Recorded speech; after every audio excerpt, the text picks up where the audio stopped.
is TV47 News Tonight with Abubakar Abdullahi. Good evening. Ann Wairemu is our sign language interpreter. Welcome to TV47 News Tonight with me, Abubakar Abdullahi.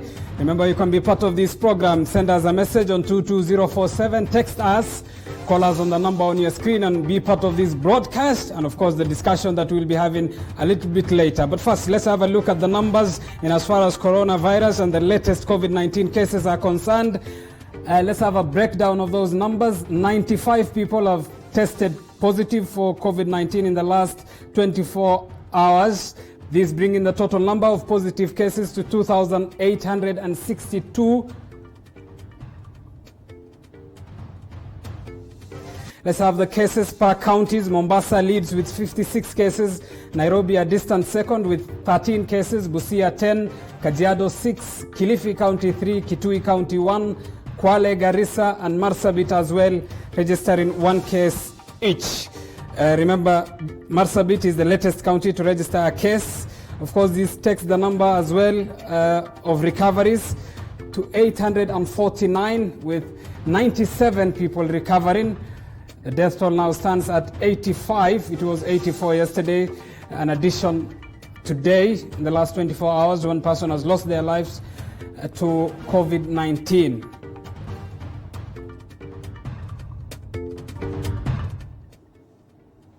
All right, those are the breakdown of numbers in as far as COVID-19 infections are concerned. Remember as well, tonight is the second night in which the presidential directive that extended the curfew hours from 7 p.m. to 9 p.m. is as well getting to its second night. Our reporter David is on standby. David, good evening. Good to see you at this hour. Of course, on duty. How is the situation like where you are at?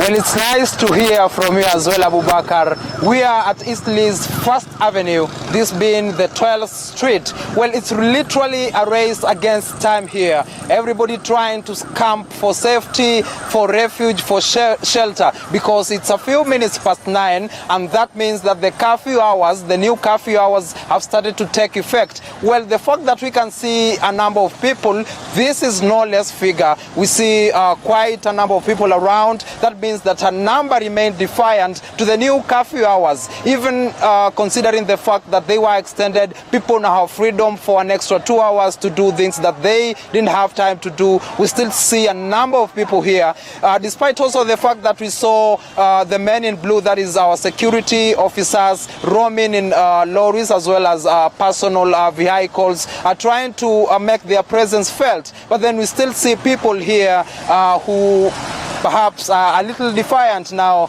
to the new curfew hours. It's a worrying fact, also considering that essentials such as wearing of masks for a number of people here remains alien. And this is one estate which we understand that was at risk of a surge in numbers for people who are infected of coronavirus here. So it's very worrying, and it could be having a toll on the strides towards flattening the curve here and easily matters.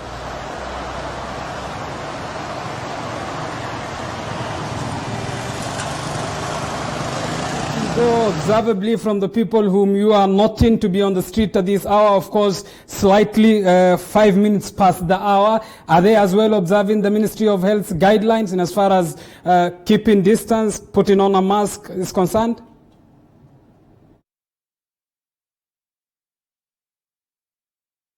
Distance is quite not a necessity, but it's what's happening, because Eastleigh is a little a shell of its former self, because as we were approaching here a few minutes to 8, Eastleigh, many businesses had already shut down, and bearing in mind that Eastleigh is one place where you run the risk of stepping somebody else's toe when you are careless, because this is one place that is always packed. But we had seen a number of businesses shut down as early as 7, perhaps because people had already adjusted and adapted to the former order that was there. But then about social distancing, yes, people are keeping distance, but mask is one worrying thing. We also noticed that the other thing now is we still see people around here So it's a worrying thing. It's a worrying trend that is starting to come up here at Eastleigh First Avenue.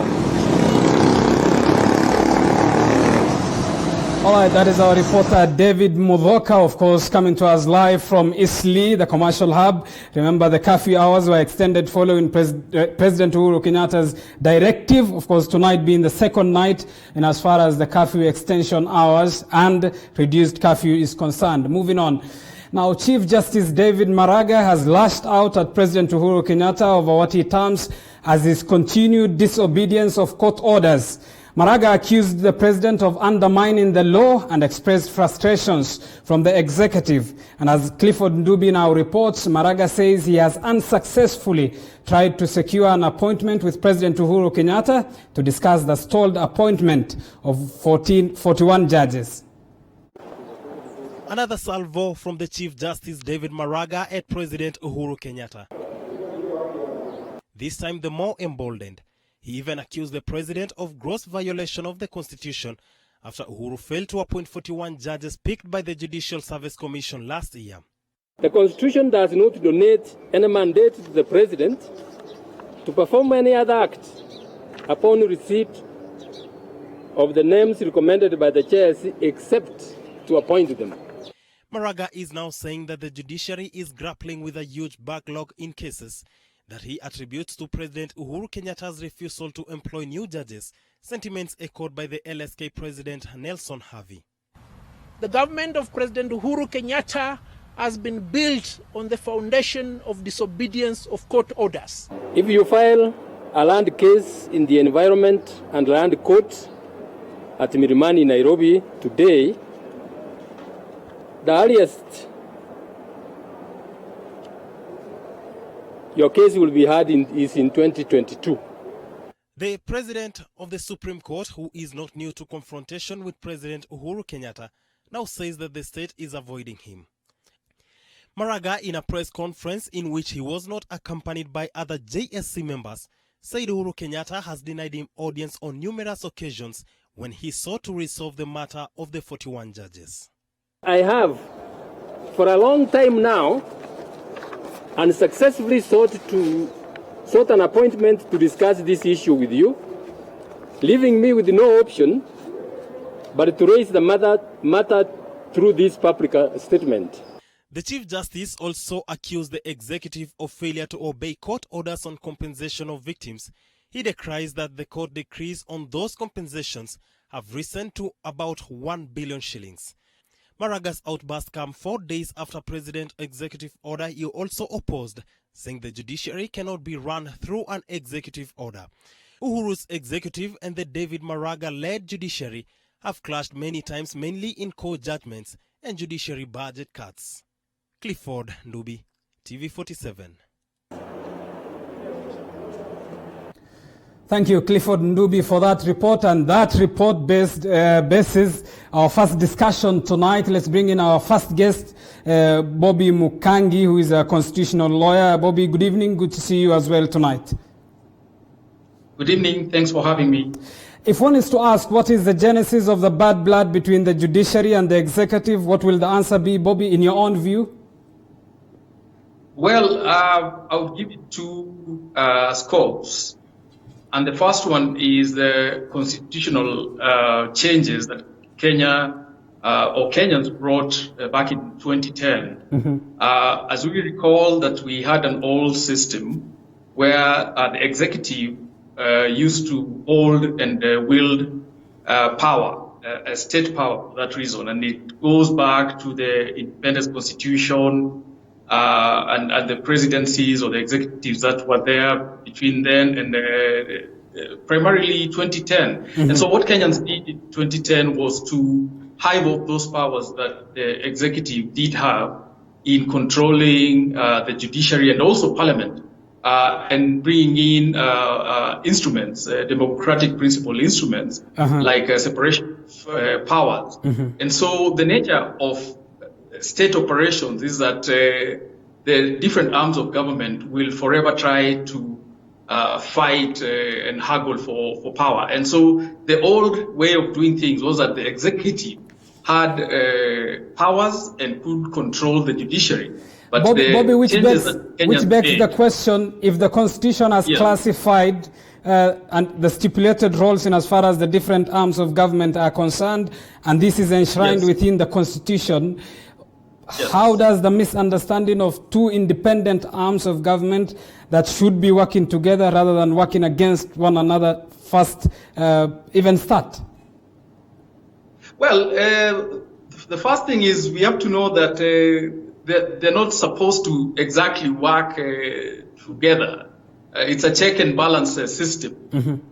So what the executive does, what the parliament does, what Kenyans do, we have other institutions that check, and for this matter, the three primary ones of the state, legislature, judiciary, and the executive, they check and balance each other. So that's what I was trying to explain. That's where the genesis of the problem is, that we used to have a system where the executive used to centrally hold and wield power. But since 2010, we have fairly independent institutions, and especially so in the judiciary, because the judiciary has been made very independent. The Judicial Service Commission is the one with the sole powers of hiring and firing judges and other judicial officials. This used to be done by the executive previously. And so in a way, and in the theory of these arms of government trying to haggle power, you find that the fight begins from there, before we even get to the very specifics between this particular executive and the judiciary, which goes back, you can contextualize it with the 2017 elections, and with the validity, probably not true, but there is a valid reason to believe that the bad blood, as you asked, stems from a statement that the president, Uhuru Kenyatta, did make after the nullification of the presidential elections in 2017, that there was going to be a revisit of the issue. So there is those two contexts, the change and the 2017 election. All right, Bobby, talking of the institutions and the persons within these institutions, could this be a disagreement of, to be specific, the president and the chief justice rather than the executive and the judiciary? Well, I wouldn't want to imagine so. I wouldn't want to personalize it to that level. But listen to what the Chief Justice said sometimes back. He said, and I quote, "Unless I am treated with respect that I deserve, I will choose state functions to attend." This is making reference to him as the Chief Justice rather than to the judiciary itself. That's very true, but we have to remember that the Chief Justice is the head of the institution of the judiciary. And he or his office has specific antecedents within which it must work for it to efficiently and effectively perform and serve Kenyans. So in as much as he personalized the issue in the way he communicated it, he was talking on behalf of the office and saying it is his office. For instance, the issue of the VI calls, the issue of treatment protocol, that is to be accorded to any sitting or serving Chief Justice. So in as much as the language was personalized, it was very much indicative of the fact that the office of the Chief Justice, and for that matter, that office being the head of the judiciary, the presidency of the Supreme Court, giving administrative direction and those other functions as per the Constitution and other enabling laws, that perhaps in showing disrespect to him as a substantive office holder right now, that was directed towards the institution of the judiciary, and for that matter, office as the sitting Chief Justice. So, as I was saying, I don't... Bobby, there are a lot of highlights and talking points in as far as the back and forth between the judiciary and the executive is concerned. But nonetheless, let's talk about the judges. Of course, at the heart, this being the recruitment of 41 judges. In a 4-page affidavit last year, October, the head of public service, of course, Joseph Kinyua, on behalf of the president, pointed out to the reason as to why this will take more time. He said it was in an aim to rationalize budgets for sustainability. He pointed out to the courts and the breakdown of the number of judges that were required. For instance, the Court of Appeal has 19 judges. The constitutional threshold is 11. 11 more are recommended. Employment and Labor Relation Courts has 12 judges. The recommended more are 10. Environment and Land Courts has 30 judges. 20 more are recommended. Is this a caveat that this has to do with an issue of budgets? First, are these extra additional judges required in your own observation again? As I say, the Judicial Service Commission is the one with by Kenyans the power to hire and fire judges, and in the assessment of what, in terms of the infrastructure, in terms of personnel, is needed in order to effectively deliver justice, because the judiciary actually is the one that holds this span of serving justice to Kenyans. So in their in the commission's assessment, and in seeing that the load of work, the cases that were being filed by Kenyans, as of now, one that we are considering that there is a backlog of many cases, but also going forward, and the litigious nature of Kenyans, I think in their wisdom and in their assessment, they thought that it is in increasing the number of judges that Kenyans were going to receive justice as required. We know that there have been very many cries that cases are delayed. We know the truism that justice delayed is justice denied. Kenyans are asking every day, complaining about cases, not taking off, not being finalized within good time. And so I think it's in that assessment that the judiciary felt that adding the number of judges, and again, you go back to it's a strategic plan. It's not something that it's just was put in the offing. The judiciary has been having strategic plans. It's been assessing its work. It knows how to incrementally build on its number of personnel to the point where the number of judges we have in each court and in each county and in each area of Kenya is sufficient to serve and deliver justice to Kenyans. So, all right, Bobby, let me ask you at that point then, if the recommendations were made by the Judicial Service Commission, of course, that understands in as far as the human capital and the lack or otherwise is concerned, and the executive says there is budgetary issue here. Is the executive then downplaying this? The first thing is it the executive's work to check the budget. That is the work of Parliament. It's Parliament that we pass budget expenditure through Parliament. And if we recall the debate correctly, Parliament had already okayed this budgetary allocation. So this is where we are now. It's coming up to the issue of who has the constitutional powers to do what. Because if Parliament approves a budget, it's only Parliament again that can revise it and not another institution. And so if the executive had an issue with that, then it would be in order for the issue to be referred back to the proper institution and not for it to take action and make decisions on behalf of another constitutionally protected institution, and for that matter, a primary arm of the state. All right, Bobby, for the longest time we have had the phrase, if not a cliche, of the judiciary being the weakest link in as far as the fight against corruption is concerned. First, is it a justifiable link? Well, as I said, Kenyans making the decision to change the way the judiciary works back in 2010 came from a history of dissatisfaction with the way the judiciary was executing its mandate. And part of that issue was corruption. So Kenyans were very alive that if they don't change how the institution works, shield it, give judges tenure, a judiciary fund, all those facilities that are in the Constitution.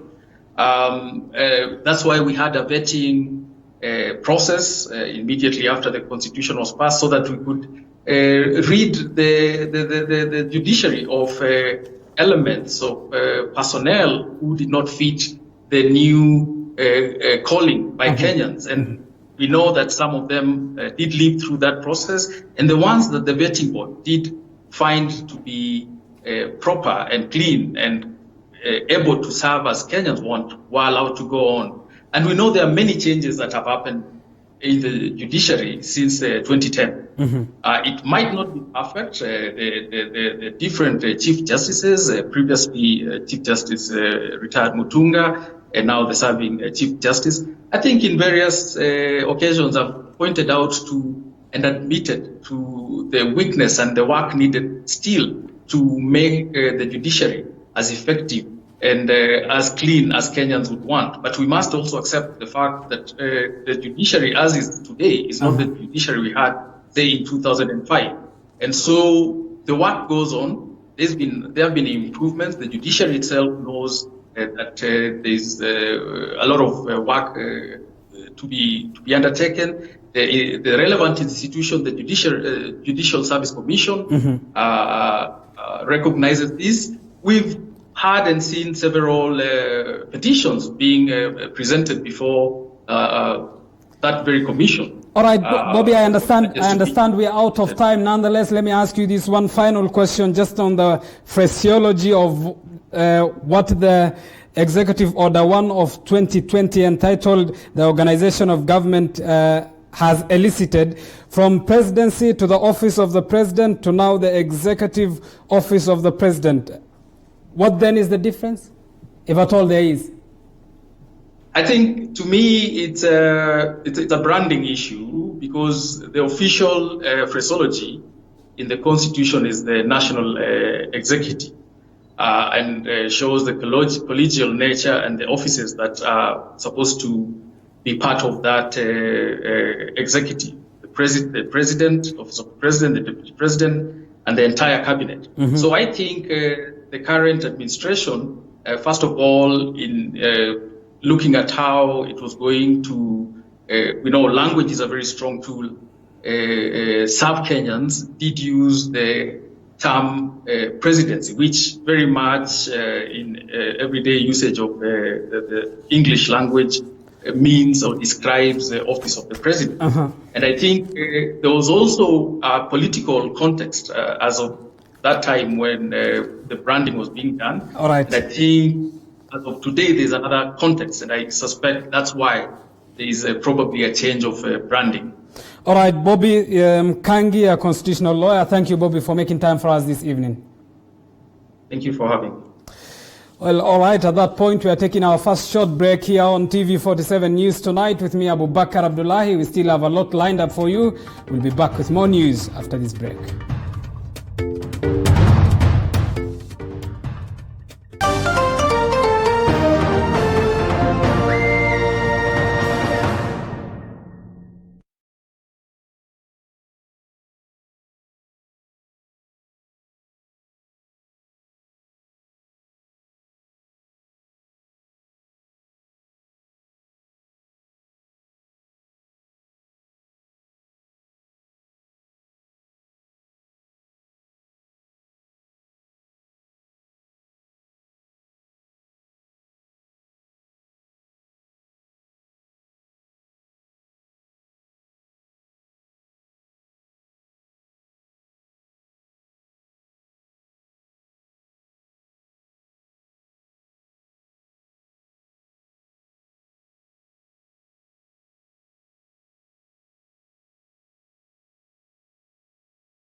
Welcome back. Thank you for choosing to stay with us. Now, people above 60 years, caregivers, and people at the risk are advised to use the N95 protective mask, even as Kenya recorded the highest number of recoveries today, with 97 people getting discharged in the last 24 hours. Zainab Mohammed reports.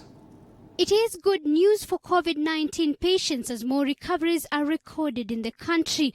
On Monday, Kenya recorded the highest number of cases, with 97 more people getting discharged from hospital. We are recording more and more recoveries from the disease, which is an indication that if the virus is detected early and proper care is availed, recovery is almost certain. According to Health CAS Rashid Aman, the number of cases on Monday were low compared to the past few days due to lack of testing kits and a continued backlog of tests experienced in government facilities.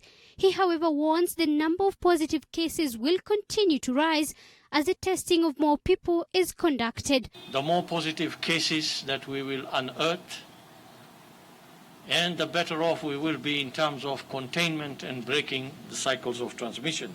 In the last 24 hours, Kenya has recorded 95 more confirmed cases, bringing the total number of COVID-19 cases in the country to 2,862. Mombasa County had the highest number of cases at 56, Nairobi County 13, Busia County 10, Kajiado County 6, Kilifi County 3, whereas Kitui, Kwale, Garissa and Marsabit had 1 cases each. Marsabit County is the latest county to record a positive case of COVID-19, bringing the total number of counties with positive cases to 38 nationally. Aman further announced a directive by the World Health Organization that advises people above 60 years, caregivers and people at risk to use the N95 protective mask in order to guarantee them full protection from COVID-19. Has issued new guidelines which require that people above 60 years, as well as those with underlying conditions, are advised to wear the N95 particulate masks at all times when in public places. The death toll in the country now stands at 85 after 1 more patient succumbed to COVID-19. For TV47, I'm Zainab Mohammed.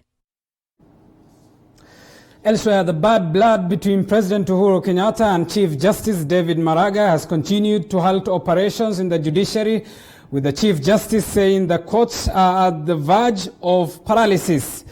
The bad blood has persisted since the nullification of Uhuru's election in 2017, with Maraga leading his team in the nullification. And as Mwangi Maina reports, the Chief Justice paints the judiciary as a toothless dog at the mercy of the executive. I, David Kenani Maraga, Chief Justice of the Republic of Kenya and the President of the Supreme Court of Kenya, do swear in the name of the Almighty God. October 19, 2016, and Chief Justice David Maraga takes oath of office as Kenya's second Chief Justice under the new constitution. His first assignment then was to swear in the IEBC selection panel that provided the team that oversaw the 2017 general elections. Elections that were later nullified by the Supreme Court under the leadership of David Maraga when he made the popular quote that the greatness of a nation lies in its fidelity to its constitution and strict adherence to the rule of law and above all the fear of God. This probably is what he's known for. Catchy quotes. This set the ground for a fierce supremacy battle between the judiciary and the executive, with the president clearly drawing the battle lines towards the repeat elections. Uhuru reminding Maraga and his team who he was. Every action was followed by a reaction. Maraga threatening to nullify the election a second time if proper procedures were not followed. Interfere. And don't think that because our friends shout and we keep quiet, that we are scared of you. No, we are not. Maraga na watu yake hao wakora hao wamesema ati basi hiyo uchaguzi ipotee. Si ndivyo wamesema? Sasa mimi sana sio rais mtarajiwa. Mimi ni rais ambao amekalia kiti. With his entry to the new office, President Kenyatta reminded Maraga to get used to criticism and be mindful on the decisions of judiciary on the other arms of the government. Maraga at one time lectured the president, telling him to play in his own league and leave the judiciary and the office of Chief Justice alone. With the other officers of state, each should know where he is, and so that we have mutual respect and work with each other. I'm not going to back orders as the chief registrar because she's junior to me. I must respect her position.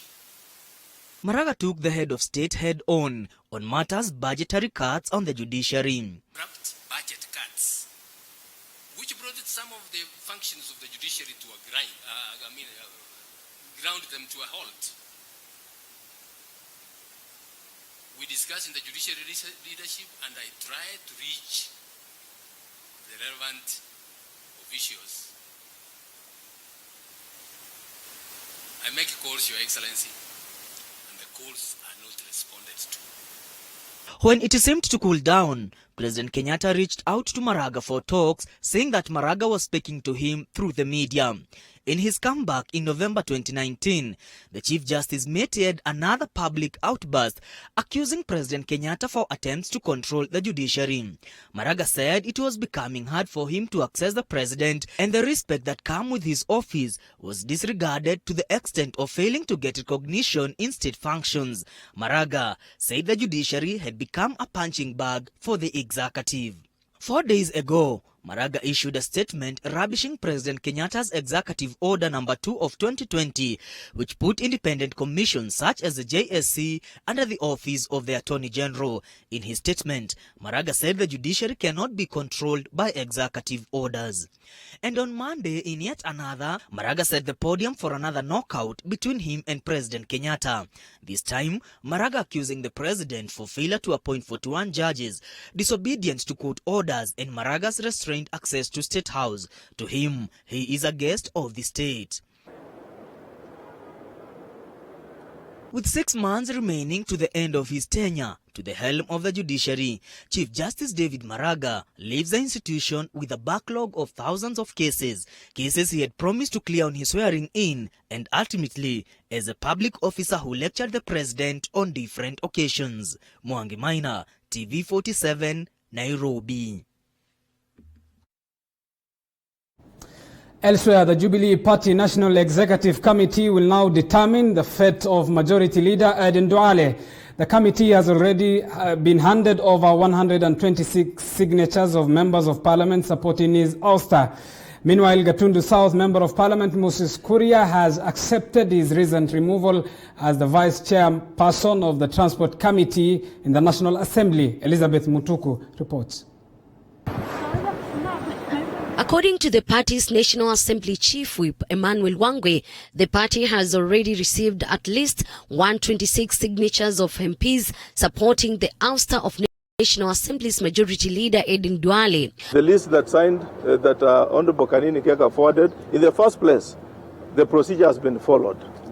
The procedure required is that whoever has an issue writes to the whip, and the whip is not part of the whoever is writing.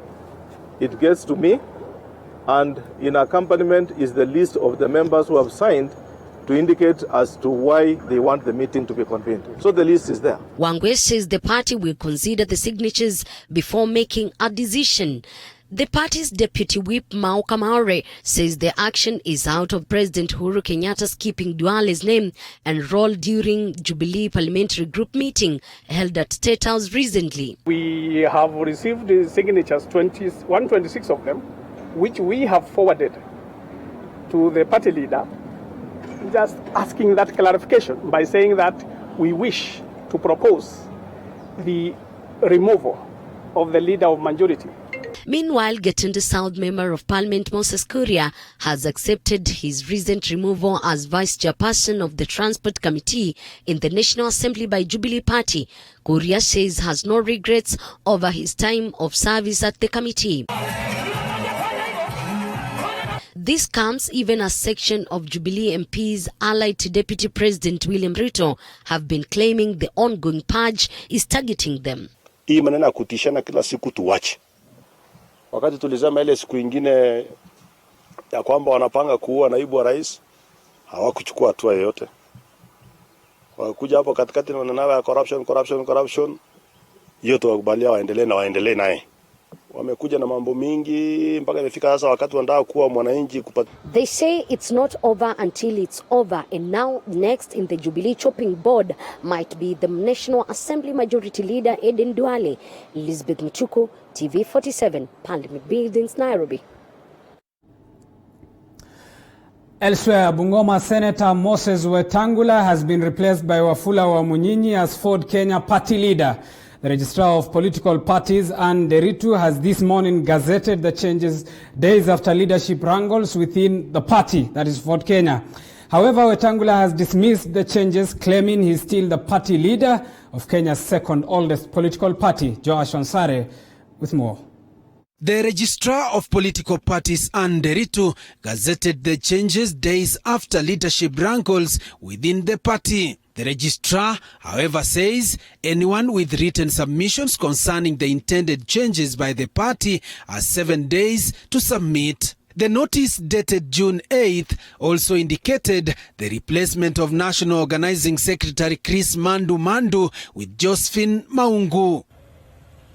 However, Wetangula, who spent the better part of the day at the offices of the Registrar of Political Parties, has dismissed the changes, claiming he is still the party leader. We don't want to preempt the decision the registrar is going to make, but we believe and we have no doubt that we are legitimately in office, we shall legitimately remain in office, and we are going to go the whole hog. Meanwhile, a section of Ford Kenya delegates in Bungoma County celebrated the Oster, terming it as a step to save the party. Moses Masika Wetangula has served us well.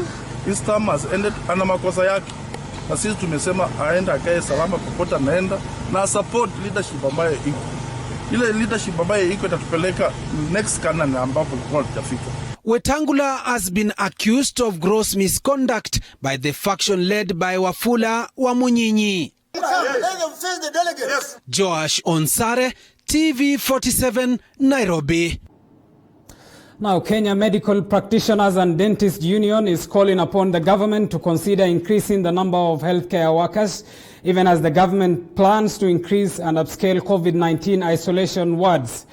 And as Eli Logova now reports, KMPDU is further urging the government to provide enough personal protective equipment to healthcare workers, as the number of healthcare workers contracting COVID-19 in the line of duty continues to increase. Addressing Media Monday, KMPDU noted that a considerable number of healthcare workers have contracted the novel coronavirus in line of duty due to lack of PPEs. The Doctors' Union now wants the government to provide the PPEs urgently. A total of 81 healthcare workers across different areas in this country. And 60% of these healthcare worker infections are workplace related.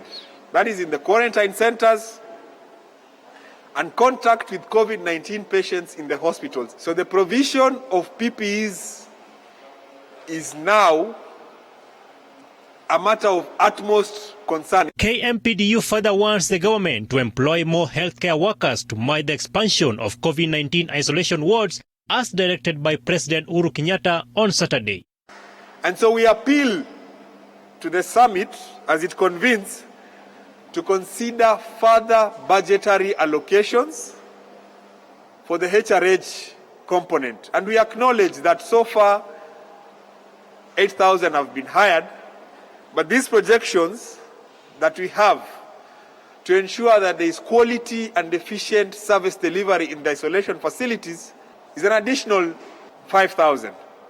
Healthcare workers are the frontline soldiers in the battle against the highly contagious COVID-19. Eli Logova, TV47, Nairobi.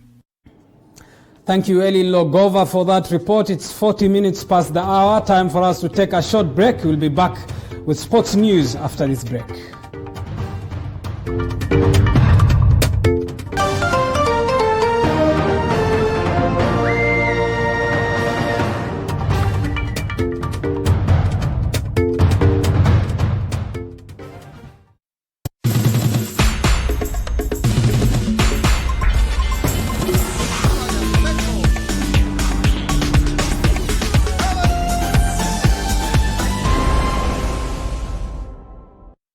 Ukiona sema.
Welcome back. Thank you for choosing to stay with us here on TV47 News Tonight with me, Abu Bakar Abdullahi.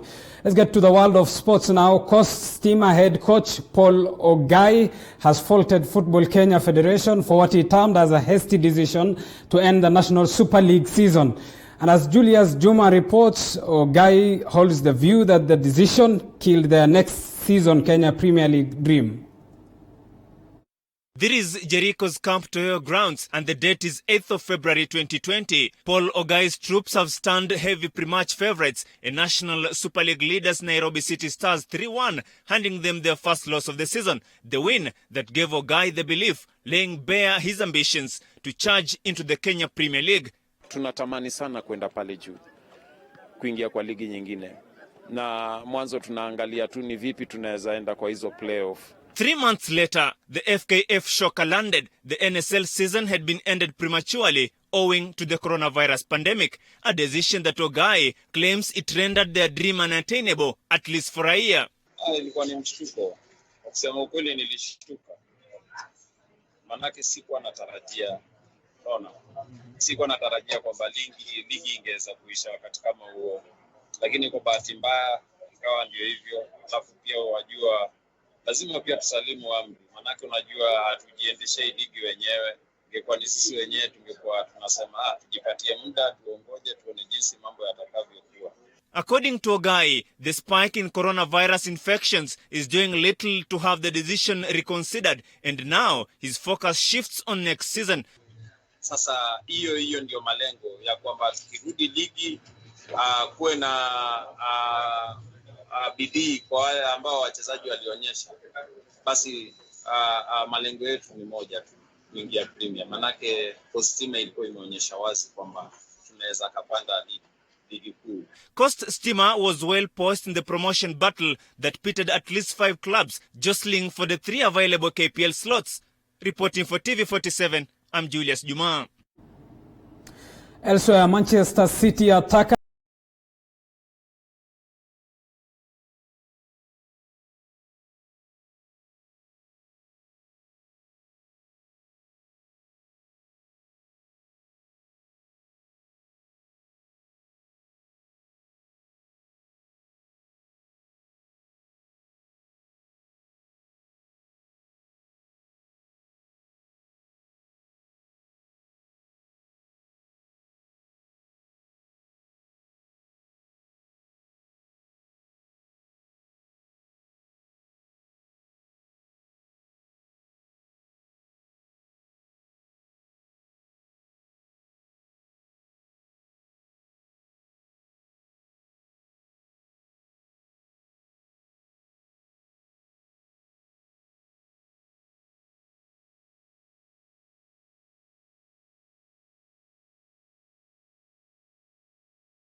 from the sporty grounds, and of course the Black Lives Matter protest.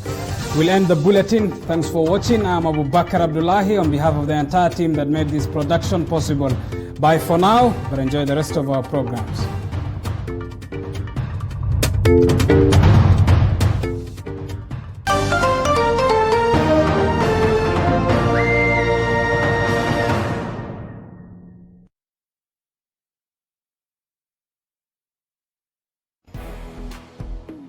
We value your feedback. Welcome any comments, queries.